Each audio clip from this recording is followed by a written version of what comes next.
After spending 4 years behind bars awaiting trial for setting the Ministry of Health building on fire, Colin Jones and his co-accused Clayton Westford were both found guilty and were sentenced to 5 years in prison. The verdict was handed down today by Principal Magistrate Judy Latchman in the Georgetown Magistrates Court.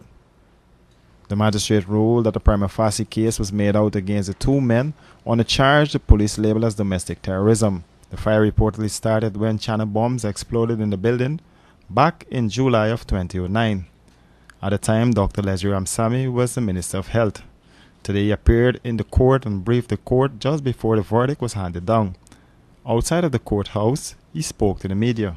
Whenever you have something like this, it was clearly arson, it was clearly a crime, and I am glad that the law enforcement and the judicial system works in Guyana. It is not up to me to say whether it is fair or unfair. I think the system worked.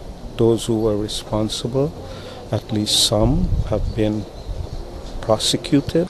Outside of the courthouse, relatives were not pleased with the ruling, and they were not shy to vent their feelings.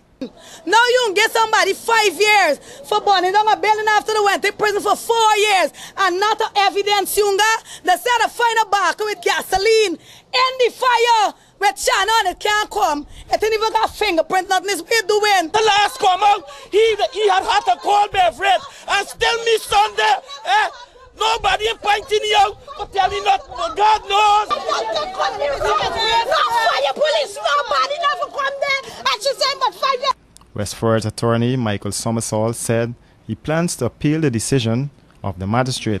What I do know that I'm taking the matter to the appellate division of the Supreme Court, where we argue points of law. Dr. Ramsamy said records dating back several decades, along with vehicles, were all damaged in the blaze.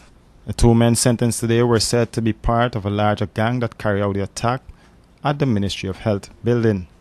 The alleged mastermind is reportedly still at large. Reporting for Capital News, Royston Drakes.